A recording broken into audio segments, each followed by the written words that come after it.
मोदी एक ऐसा नाम है जिनकी लोकप्रियता के आसपास कोई नेता नहीं दिखता। 2014 से शुरू हुआ मोदी का जादू 11 साल बाद भी बरकरार है। 10 साल सत्ता में रहने के बाद भी 2024 के चुनाव में एनडीए ने मोदी के नेतृत्व में जीत हासिल की। हालांकि बीजेपी 240 सीटों पर ही सिमट गए, एनडीए 240 सीटों पर ही सिमट गया, जिसका नतीजा हमने देखा। आम चुनाव के बाद हुए कई राज्यों के विधानसभा चुनाव में बीजेपी ने बैक टू बैक बम्पर जीत हासिल की। चुनावी नतीजे देखे तो हर बार कांग्रेस फेल होती नजर आई है। लोकसभा चुनाव से पहले बनाया गया इंडिया गठबंधन भी बिखरा हुआ ही नजर आता है। इंडिया गठबंधन के सहयोगी दल राहुल गांधी को नेता मानने को तैयार नहीं है। इंडिया घटक दलों में से ही कभी ममता बनर्जी तो कभी अरविंद केजरीवाल को नेता बनाने की मांग उठती रही है। वहीं लोकसभा चुनाव में समाजवादी पार्टी के ऐतिहासिक जीत के बाद अखिलेश यादव का राजनीतिक कद भी बढ़ा है। अब उन्हें भी नेता बनाने की मांग उठने लगी है।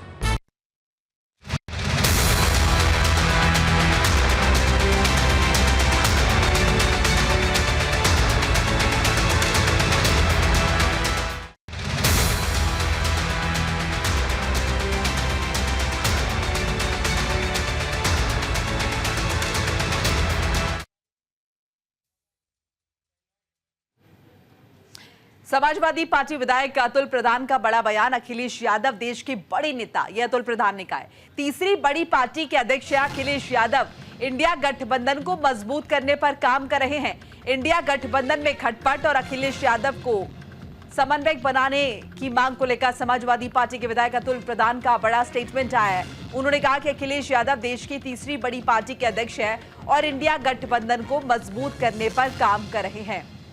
तो इंडिया गठबंधन के नेतृत्व को लेकर एक बार फिर से सवाल उठ रहे हैं और इस बीच समाजवादी पार्टी के विधायक अतुल प्रधान का बड़ा स्टेटमेंट आया। उन्होंने कहा कि मौका अखिलेश यादव को मिलना चाहिए क्योंकि देश के बड़े नेता हैं अखिलेश यादव और देश की पार्टी तीसरी सबसे बड़ी पार्टी के अध्यक्ष है अखिलेश यादव।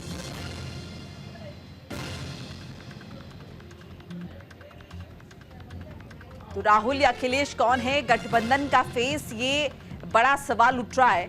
इंडिया गठबंधन जिसकी शुरुआत हुई थी और शुरुआती दौर में नीतीश कुमार इसका चेहरा थे, हालांकि बाद में एनडीए का दामन उन्होंने थाम लिया और अब इंडिया गठबंधन जिसके लिए कहा जा रहा था कि इसकी नींव ही रखी गई है एनडीए का सामना करने के लिए, बीजेपी का सामना करने के लिए। इस इंडिया गठबंधन में समय समय पर तकरार की और कहीं ना कहीं फूट की खबरें भी आई। नेतृत्व कौन करेगा, इसे लेकर भी तमाम तरह के सवाल उठे हैं और अब अखिलेश यादव को समन्वयक बनाने की मांग जो है वो जोर पकड़ रही है। तो राहुल गांधी चेहरा होंगे, अखिलेश यादव चेहरा होंगे, क्योंकि इससे पहले हमने देखा ममता बनर्जी को लेकर भी मांग उठी थी। देखिए, माननीय अखिलेश यादव जी देश में तीसरे नंबर की पार्टी समाजवादी पार्टी है, उसके नेता हैं और निश्चित रूप से उनकी स्वीकृति पूरे देश में बनी है। और इस समय पिछड़े, शोषित, वंचित, अकलियत के भाई हमारे अगड़े भी जो उस सोच के व्यक्ति हैं, वो सबके शोक टकटकी लगाए हुए सबकी सोच माननीय अखिलेश यादव जी की तरफ जा रही है। निश्चित रूप से माननीय अखिलेश यादव जी का कद देश और प्रदेश में बढ़ा है 2024 के चुनाव के बाद और आने वाले समय पर पूरा ध्यान उत्तर प्रदेश की तरफ माननीय अखिलेश यादव जी का समाजवादी पार्टी का है। देखिए, माननीय अखिलेश यादव जी देश में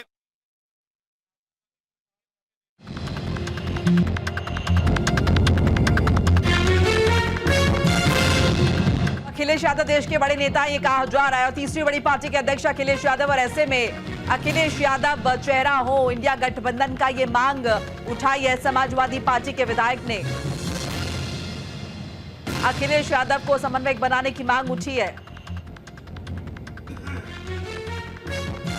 देखिए, इंडिया गठबंधन जिसकी शुरुआत हुई थी, जिसकी नींव रखी थी ताकि लोकसभा चुनावों में बीजेपी का सामना किया जा सके, तमाम बड़ी पार्टियां जो है एक साथ नजर आई थी। चाहे कांग्रेस की बात करें, हम बात करें आरजेडी की, समाजवादी पार्टी की, टीएमसी की, तमाम जो पार्टियां हैं ये साथ नजर आई थी और इस बीच समय समय पर ये मांग भी उठती नजर आई है कि आखिर चेहरा कौन होगा, फेस कौन होगा, क्योंकि शुरुआत जब हुई थी तो नीतीश कुमार इसका चेहरा थे, बाद में इंडिया गठबंधन से खुद को अलग कर लिया ज्यादा इन्फॉर्मेशन के लिए हमारे साथ हमारे वरिष्ठ सहयोगी जुड़ चुके हैं विवेक तिवारी।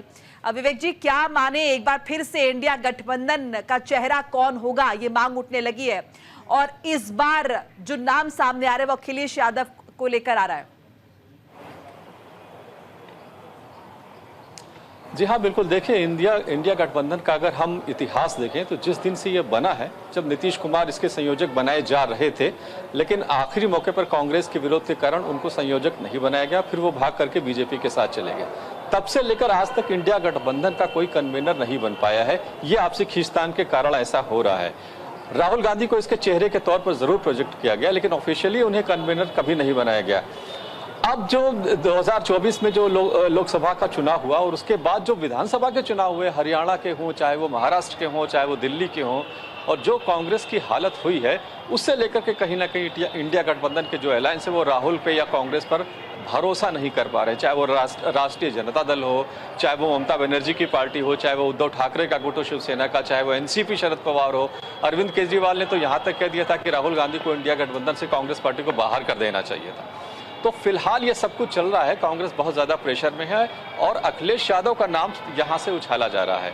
समाजवादी पार्टी के एक विधायक है रविदास मेहरोत्रा, उन्होंने कहा कि अखिलेश यादव देश के बहुत बड़े नेता हैं और उन्हें इंडिया गठबंधन का कन्वीनर बना देना चाहिए। ये बात साफ तौर पर उन्होंने कही। आज अतुल प्रधान से भी ये प्रश्न जब किया गया तो उन्होंने भी इस बात को आगे बढ़ाया। तो कहीं ना कहीं समाजवादी पार्टी अखिलेश यादव का नाम वो पुश कर रही है इंडिया गठबंधन के कन्वीनर के तौर पर, क्योंकि अखिलेश यादव के साथ खासियत यह है कि एक तो वो देश की तीसरी सबसे बड़ी पार्टी के राष्ट्रीय अध्यक्ष हैं। दूसरी बात यह है कि उत्तर प्रदेश में 2027 में इलेक्शन होने वाले हैं, जो सबसे बड़े चुनाव विधानसभा के आने वाले कुछ सालों में होगा। तो अखिलेश यादव का नाम लेकर के और अखिलेश यादव को आगे करने से कहीं ना कहीं राहुल गांधी को भी प्रेशर बनेगा, क्योंकि दोनों के संबंध अच्छे हैं। खुले तौर पर राहुल गांधी अखिलेश को मना भी नहीं कर सकते। अखिलेश के साथ ये भी फायदा है कि उनके पीछे लालू यादव भी हैं, उनके पीछे ममता बनर्जी भी हैं। दूसरे जो गठबंधन के नेता हैं वो भी अखिलेश के नाम के साथ चले जाएंगे, ऐसा लगता है। तो कहीं ना कहीं ये सारा का सारा गठबंधन एक होकर के कांग्रेस को दीवार से लगाने की कोशिश कर रहा है, ऐसा लग रहा है, और शायद इसीलिए अखिलेश यादव का नाम प्रोजेक्ट किया जा रहा है कन्वीनर के तौर पर। तो विवेक जी, आपको लगता है कि अखिलेश यादव के नाम पर आम सहमति बन जाएगी और साथ साथ क्या नई जान फूंकने का काम अखिलेश यादव का नेतृत्व करेगा इंडिया गठबंधन में? देखिए, ये कहना तो बहुत मुश्किल है, वो तो गठबंधन के लीडर्स ही डिसाइड करेंगे। लेकिन जिस तरह से राहुल गांधी या कांग्रेस को लेकर के सारे गठबंधन दलों का जो विजन है, जो उनके व्यू पॉइंट्स हैं, वो कहीं ना कहीं कांग्रेस के किसी लीडर को समन्वयक बनाने के पक्ष में नहीं दिखते हैं। और सब लोगों ने जाहिर तौर पर या दबी जबान पर इसका विरोध किया है कि कांग्रेस के लीडर को नहीं होना चाहिए। वो चाहे ममता बनर्जी हो, चाहे वो तेजस्वी यादव हो, चाहे वो अरविंद केजरीवाल हो, चाहे वो उद्धव ठाकरे हो, शरद पवार हो, कोई भी हो, किसी ने राहुल गांधी या कांग्रेस के किसी लीडर को समन्वयक बनाए जाने की कभी भी कोई पैरवी नहीं की है। बीते कुछ महीनों में ये स्थिति सामने आ रही, जबकि एक स्थिति ये थी कि लालू यादव राहुल गांधी को ही अध्यक्ष कन्वीनर बनाना चाहते थे। आज परिस्थितियां बदल गई हैं, तो जाहिर बात है कि अगर इंडिया गठबंधन को इंटैक्ट रहना है और एक अलायंस विपक्ष का चलाना है तो उसका कोई कन्वीनर तो होना चाहिए।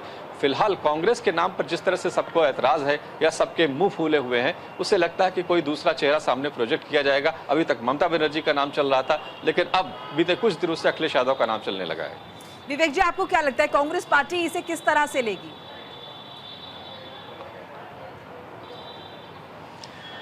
देखिए, कांग्रेस को ये देखना है कि क्या वो इसके साथ जाते हैं या नहीं जाते, या इसका कोई और रास्ता निकलता है। आज जब इमरान मसूद ने जो बातें कही हैं, कांग्रेस के जो सांसद हैं, कि हम अखिलेश हमें इज्जत देंगे तो हम उनके साथ जाएंगे, उसके पीछे भी कहीं ना कहीं ये दर्द है कि राहुल गांधी के नाम को किनारे करके अखिलेश यादव के नाम को जिस तरह आगे बढ़ाया जा रहा है, उसे कांग्रेस के लीडर्स भी दुखी हैं और वो इस बात को कतई मंजूरी नहीं देते। शायद उनका जो ये बयान है कि हम 2027 का विधानसभा चुनाव बहुत कम सीटों पर समाजवादी पार्टी के साथ लड़ने नहीं जा रहे हैं, उसके पीछे कहीं ना कहीं एक वजह यह भी है कि अखिलेश की लीडरशिप को कांग्रेस पार्टी के लोग उत्तर प्रदेश में वो स्वीकार करने के मूड में नहीं है, और शायद इसीलिए यह तनातनी हमको देखने को मिल रही है। विवेक जी, क्या इसके पीछे ये भी एक बड़ा कारण हम माने कि पिछले विधानसभा चुनाव जिन जिन राज्यों में हुए, चाहे जिक्र हम हरियाणा का करें, हम राजधानी दिल्ली की बात करें, हम महाराष्ट्र की बात करें, तो वहां पर जो परफॉर्मेंस कांग्रेस पार्टी का देखने को मिला है, कहीं ना कहीं ये भी एक बड़ा रीजन है कि कांग्रेस को साइडलाइन किया जा रहा है इंडिया गठबंधन में।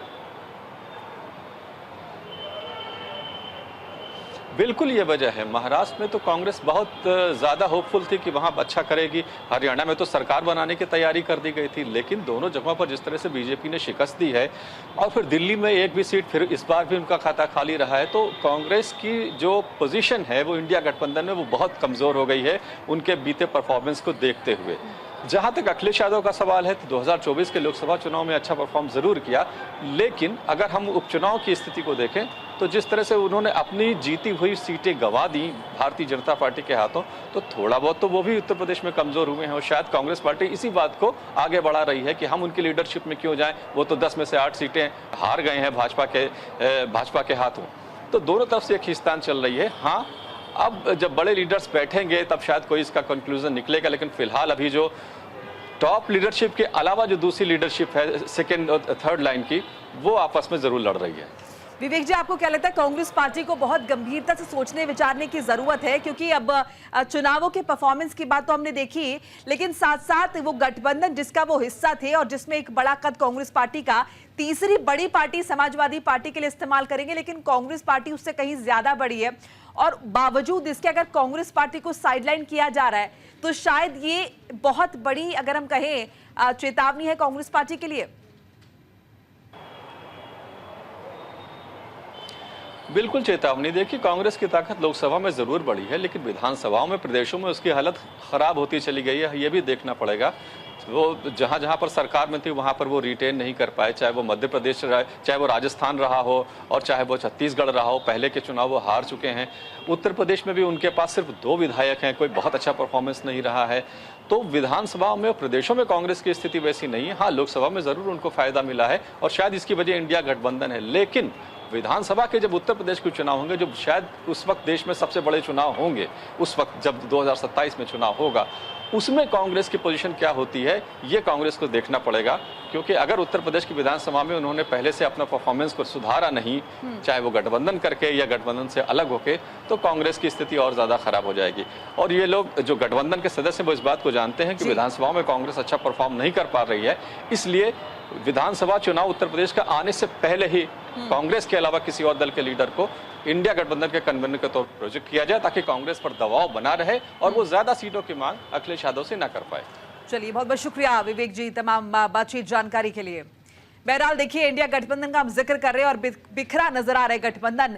नीतीश कुमार ने चूंकि पाला बदल लिया था शुरुआत में, आपको याद होगा लोकसभा चुनाव से पहले नीतीश कुमार ने किस तरह से पाला बदला हम सभी ने देखा, और उन्होंने 2024 का चुनाव बीजेपी के साथ लड़ा था। इस बीच देखिए, गठबंधन के नेताओं के तौर पर तमाम तरह के नाम जो है निकलकर सामने आ रहे हैं। नीतीश कुमार का नाम यहां पर सामने आया था, जिन्होंने पाला बदल लिया और अब वो इंडिया गठबंधन का हिस्सा नहीं है, जाहिर है वो एनडीए गठबंधन का हिस्सा है। और उसके बाद हमने देखा कि पश्चिम बंगाल में ममता बनर्जी ने जो है अकेले चुनाव लड़ा था जब हम लोकसभा चुनाव की बात कर रहे थे। और वही अगर हम दिल्ली विधानसभा का चुनाव का जिक्र करें तो यहां पर गठबंधन की दोनों पार्टियां, चाहे आम आदमी पार्टी की बात करूं या फिर कांग्रेस पार्टी की बात करूं, गठबंधन के खिलाफ जाकर अलग अलग नजर आई थी।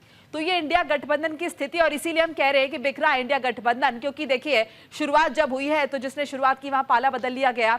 अब राहुल गांधी को अगर हम देखें तो कांग्रेस पार्टी का जिस तरह का प्रदर्शन रहा है पिछले कुछ विधानसभा चुनावों में, भले ही लोकसभा चुनाव में थोड़ा सा कद बढ़ा है, वोट परसेंट बढ़ा है, लेकिन फिर भी विधानसभा चुनावों में जिस तरह का परफॉर्मेंस रहा उससे कहीं ना कहीं बैकफुट पर कांग्रेस पार्टी नजर आती है। अब देखिए गठबंधन का नेता कौन हो सकता है। ममता बनर्जी का नाम सामने आ रहा है, अरविंद केजरीवाल का नाम भी सामने आ रहा है, बात क्या नाम है राहुल गांधी को लेकर भी हो रही है, लेकिन सबसे जो आगे अभी फिलहाल नजर आ रहा है वो नाम अखिलेश यादव, और जो है अखिलेश यादव के नाम को सजेस्ट किया है समाजवादी पार्टी के विधायक ने भी। और ये भी कहा जा रहा है कि अखिलेश यादव एक ऐसा नाम है जिस पर किसी को भी दिक्कत नहीं होनी चाहिए, ना ही अगर हम देखें आरजेडी को, ना ही टीएमसी को।